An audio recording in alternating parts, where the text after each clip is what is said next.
ویسے جو ہے اس کا جو مرکزی مفہوم ہے وہ تو ہے ختم نبوت۔ عقیدہ ختم نبوت اس آیت کا مرکزی مفہوم ہے، سینٹرل آئیڈیا اس کے اندر جو ہے وہ ہے عقیدہ ختم نبوت۔ عقیدہ ختم نبوت کو واضح کیا جا رہا ہے۔ شان نزول کیا ہے؟ شان نزول یہ ہے کہ حضور جان عالم صلی اللہ تعالیٰ علیہ وآلہ وسلم کا نکاح ہوا سیدہ زینب رضی اللہ تعالیٰ عنہ کے ساتھ ام المومنین۔ تو انہوں نے سیدہ زینب کا نکاح پہلے ہوا تھا حضرت زید رضی اللہ تعالیٰ عنہ کے ساتھ، جو حضور نبی کریم علیہ الصلوۃ والسلام کے متبنہ تھے، یعنی لے پالک تھے، منہ بولے بیٹے تھے، حقیقی بیٹے نہیں تھے۔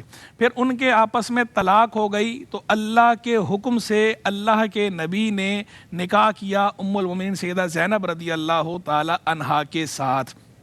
اللہ کے حکم سے آپ نے یہ نکاح فرمایا تھا۔ اس پر بعض لوگوں نے یہ اعتراض کیا، یہ منافق لوگ تھے جنہوں نے یہ اعتراض اٹھایا کہ بھائی انہوں نے تو اپنے بیٹے کی بیوی کے ساتھ نکاح کر لیا ہے، یہ خود ہمیں منع کرتے ہیں اور کوئی بھی بیٹے کی بیوی کے ساتھ نکاح نہیں کرتا، انہوں نے اپنے بیٹے کی بیوی کے ساتھ نکاح کر لیا ہے۔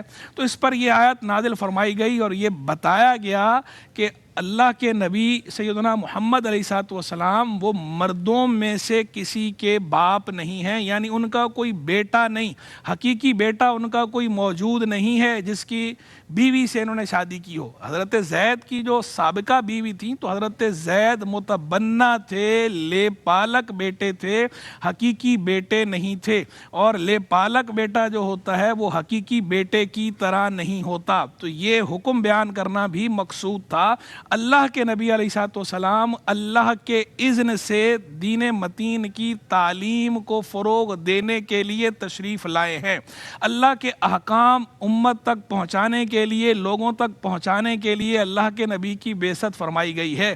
تو جو لوگ یہ سمجھتے تھے کہ لے پالک بیٹا حقیقی بیٹا ہوتا ہے اور اس کی جو بیوی ہے وہ حقیقی بیٹے کی بیوی کی طرح ہوتی ہے، تو ان کے اس خیال کا رد کرنا مقصود تھا۔ لوگوں کو پتہ چل جائے کہ جو لے پالک بیٹا ہوتا ہے وہ لے پالک ہوتا ہے، وہ اڈاپٹڈ ہوتا ہے، وہ حقیقی بیٹا نہیں ہوتا۔ تو اس کی بیوی کے ساتھ وہ رشتہ نہیں ہوتا جو حقیقی بیٹے کی بیوی کے ساتھ رشتہ ہوتا ہے۔ تو یہ حکم اللہ کی طرف سے آپ نے لوگوں تک پہنچایا ہے۔ تو اس پر جو اعتراض کرنا ہے مخالفوں کا، بعض لوگوں کا، منافقوں کا، وہ اعتراض بیجا ہے۔ اس اعتراض کا جواب اللہ تبارک و تعالیٰ نے اپنے محبوب کی زبانی یہ کہہ کر دلوایا، قرآن مجید فرقان حمید نازل فرمایا اور یہ کہلوایا کہ بتاؤ ان کو، ما کان محمد نبا احد من رجالکم، کہ محمد تمہارے مردوں میں سے کسی کے باپ نہیں ہیں، ان کا کوئی حقیقی بیٹا یہاں موجود نہیں کہ جس کی بیوی سے انہوں نے نکاح کیا ہو کہ تم یہ اعتراض اٹھاؤ۔ تو تمہارا یہ اعتراض اٹھانا، تمہارا یہ اعتراض کرنا یہ بالکل غلط ہے۔ اب دیکھیے اللہ کے نبی علیہ الصلوۃ والسلام کی شان دیکھیے کہ لوگوں نے جب اعتراض کیا تو اس کا جواب خالق کائنات نے دیا اور اپنی عظیم کتاب قرآن میں دیا، جو قیامت تک کے لیے پڑھا جاتا رہے گا۔ تو یہ بھی اللہ کے محبوب کی ایک شان ہے، امتیازی شان ہے کہ جب کوئی آپ پر انگشت نمائی کرنے کی کوشش کرتا ہے تو اس کا جواب خالق کائنات خود ارشاد فرماتا ہے۔ تو اللہ نے وہ جواب ارشاد فرمایا، قرآن میں ارشاد فرمایا اور بتا دیا، ما کان محمد نبا احد من رجالکم، محمد تمہارے مردوں میں سے کسی کے باپ نہیں ہیں، ولیکن رسول اللہ و خاتم النبیین، لیکن یہ اللہ کے رسول ہیں اور خاتم النبیین ہیں۔ یعنی جیسے باپ اپنی اولاد پر شفیق ہوتا ہے، باپ اپنی اولاد پر مہربان ہوتا ہے، اپنی اولاد کے ساتھ نرمی سے پیش آتا ہے، شفقت کرتا ہے، رحمت سے پیش آتا ہے، تو باپ جس طرح پیش آتا ہے تو یہ اللہ کے رسول ہیں اور جو ساری امت ہے وہ بھی ان کے لیے اولاد ہی کی طرح ہے۔ بلکہ باپ اولاد پر کیا شفیق ہوگا، جیسے اللہ کے رسول اپنی امت پر شفیق ہیں، کہ یہ تو اپنی امت پر شفیق ایسے ہیں کہ باپ کی جو شفقت ہے وہ صرف اس دنیا تک ہے، جیسے ہی یہ دنیا ختم ہونی ہے قیامت کے روز کے لیے کیا فرمایا ہے کہ اس دن تو بندہ بھاگے گا اپنے بھائی سے، اپنی ماں سے، اپنے بیٹے سے، اپنے باپ سے اور اپنے بھائیوں سے۔ قیامت کے بارے میں یہ نقشہ کھینچا گیا ہے، بیان فرمایا گیا ہے کہ قیامت کے روز کوئی کسی کے کام نہیں آئے گا، لیکن اللہ کے نبی وہ ہیں کہ جو قیامت کے روز بھی کام آئیں گے۔ اللہ کے نبی وہ ہیں جو قیامت کے روز بھی شفاعت فرمائیں گے۔ باپ کی شفقت اس دنیا تک محدود تھی، لیکن سیدنا رسول اللہ کی شفقت جو ہے وہ اس دنیا میں بھی ہے اور وہ اس دنیا میں بھی جاری و ساری ہوگی باذن اللہ۔ اللہ کے اذن سے اللہ کے محبوب شفاعت فرمائیں گے کہ وہاں جب سب نفسی نفسی کر رہے ہوں گے، اور جب لوگ شفاعت کے لیے انبیاء کے پاس جائیں گے تو وہ آگے سے فرمائیں گے نفسی نفسی اذهبوا الی غیری، میرے سوا کسی اور کے پاس جاؤ۔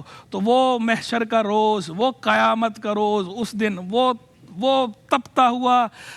تپتا ہوا دن، وہ جہاں پر جو ہے ایسے مناظر بیان کیے گئے کتاب و سنت کے اندر کہ آدمی ان مناظر کا صرف سوچ کر اور سن کر دہل جائے، وہ ہولناک دن۔ اس ہولناک دن بھی جب ساری مخلوق اللہ کے نبی کے حضور حاضر ہوگی تو اللہ کے نبی اس وقت بھی شفاعت کی جب لوگ بات کریں گے تو سیدنا رسول اللہ علیہ السلام فرمائیں گے انا لہا، میں شفاعت کے لیے ہوں، میں شفاعت کے لیے ہوں۔ اور پھر آپ شفاعت فرمائیں گے تو آپ کی جو شفقت ہے، آپ کی جو رحمت ہے، جو آپ کا لطف ہے، وہ اس دنیا میں بھی ہے، وہ اس دنیا میں بھی ہے، وہ یہاں بھی جاری و ساری ہے اللہ کے حکم سے، اور وہ میدان محشر میں بھی اللہ کے حکم سے جاری و ساری ہوگا۔ تو ان کی شفقت، ان کی رحمت تو باپ کی شفقت اور رحمت سے کئی درجے بڑھ کر ہے، بلکہ اتنی بڑھ کر ہے کہ ہم اور آپ اس کا اندازہ ہی نہیں لگا سکتے۔ تو یہ جو فرمایا کہ لیکن وہ اللہ کے رسول ہیں اور خاتم النبیین ہیں اور اللہ ہر چیز کو جاننے والا ہے، تو بتا دیا کہ سیدنا رسول اللہ علیہ السلام کو اللہ نے جو یہاں بھیجا ہے اس دنیا میں وہ اپنا رسول بنا کر بھیجا ہے۔ تو تم ان کو اپنے ذاتی نسبت سے نہ دیکھو، تم ان کو اللہ کی نسبت سے دیکھو کہ یہ اللہ کے رسول ہیں، تو یہ اللہ کی طرف سے بھیجے گئے ہیں، تو ان کی تعظیم، تکریم، توقیر بھی اللہ کی طرف سے فرض ہے اور ان کی اطاعت بھی اللہ کی طرف سے فرض ہے۔ تو جیسے اللہ کی اطاعت فرض ہے، اللہ کے رسول کی اطاعت فرض ہے، جیسے اللہ کی تعظیم و تکریم فرض ہے، تو اللہ نے اپنے نبی کی تعظیم اور تکریم بھی سارے لوگوں پہ فرض قرار دی ہے۔ سب پہ فرض ہے اللہ کے رسول پر ایمان لائیں اور اللہ کے رسول کی تعظیم اور تکریم کریں اور ان کے حضور سر نگوں ہوں، ان کے حکم پر سر تسلیم خم کریں۔ لیکن یہ اللہ کے رسول ہیں اور خاتم النبیین ہیں، یعنی سارے نبیوں کے خاتم ہیں۔ یہاں دیکھیں اللہ تبارک و تعالیٰ نے اپنے نبی علیہ السلام کا امتیازی وصف بیان فرمایا کہ یہ خاتم النبیین ہیں۔ سارے نبیوں کا جو سلسلہ نبوت ہے یہ اس سلسلہ نبوت کی آخری کڑی ہیں، ان پر سلسلہ نبوت کی تکمیل فرما دی گئی ہے، اب ان کے بعد اور کوئی نیا نبی نہیں آئے گا۔ تو یہ خاتم النبیین ہونا یہ اللہ کے نبی علیہ السلام کی شان ہے، اور یہ عقیدہ اتنا اہم ہے کہ اس کا ذکر قرآن مجید، فرقان حمید، برہان رشید میں صراحتاً فرمایا گیا ہے۔ حضور خاتم النبیین ہے۔